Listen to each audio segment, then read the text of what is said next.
Sazy mavesatra no navoaka ny fitsarana misahana manokana ny ady amin'ny kolikoly ho an'ny Raoul Arzaka Rabekoto, tale jeneralin'ny KNAPS teo aloha sady filohan'ny Federasiona Malagasy ny baolina kitra.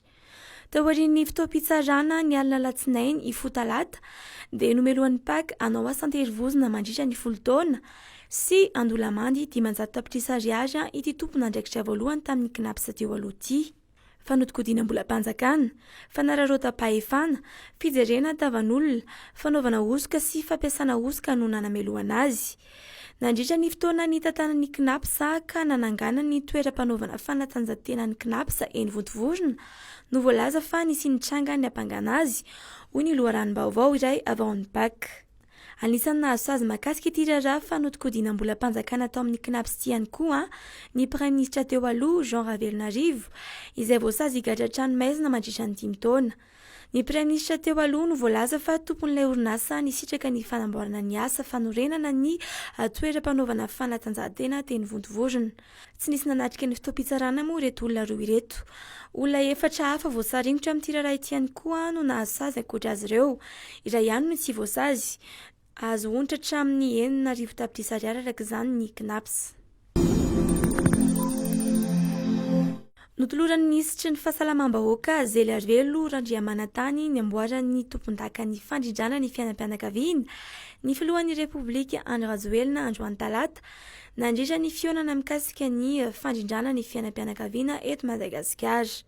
Natao an'ny olona manana fahavinonana handrindra ny fiainam-pianakaviana fa eo ihany koa ny faharesen-dahatra amin'izany mba hampandrosoana ny firenena io anaram-boninahitra io araka ny nambarany tale jeneraly masivo amerikanina ho an'ny fampandrosoana iraisam-pirenena USAID John Dunlop.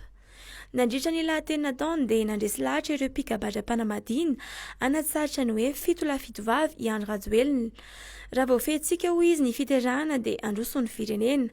Antony tsy ahafahan'ny vehivavy sy ny tovovavy mitozo amin'ny fianarana ny voaka loatra sy ny voka sy irina ka mazava-dehibe ny fandrindrana ny fiterahana hoy ny mpitantana ny Braony banky iraisam-pirenena eto Madagasikara. Mbola maro ihany koa ireo vehivavy mamony ainy noho ny fiterahana na mandritra ny fitondran'ny voaka hoy ny solotena maritry ny tahirana firenena mikamana momba ny mponina UNFPA Kofi Kouame. Manamarika ny famaranana ny 7 andro tao aorian'ny nahafatesany martiry Imam Hussein na ny Arbaïn ireo mpino silamo isan-taona. Dia tongotra 20 kilometatra makany Kerbala no ankalazaina izany any Iraka. Fanomezana rano nanamariana ireo silamo tao amin'ny moske akoron-drano izany andro izany androany talata ka olona 20 no tonga nanome izany an-tsitrapo.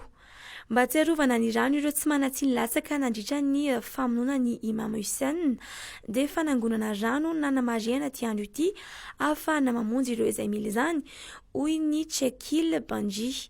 Imam Hussein moa dia zafikely ny mpaminany Mahomet izay tsy nanaiky ny fitondran'ny Yazid ny finoana silamo ary niady tamin'ny kolikoly. Tsy nety ara-iasa tamin'ny mpitondro io izy ka dia novonoiny sy ny fianakaviany ny taona 900. Nofaranana tamin'ny fizarana fanomezana ho an'ireo fianakaviana sahirana ao amin'ny fokontany Akazomanga ny fanamariana ny Arbaïn.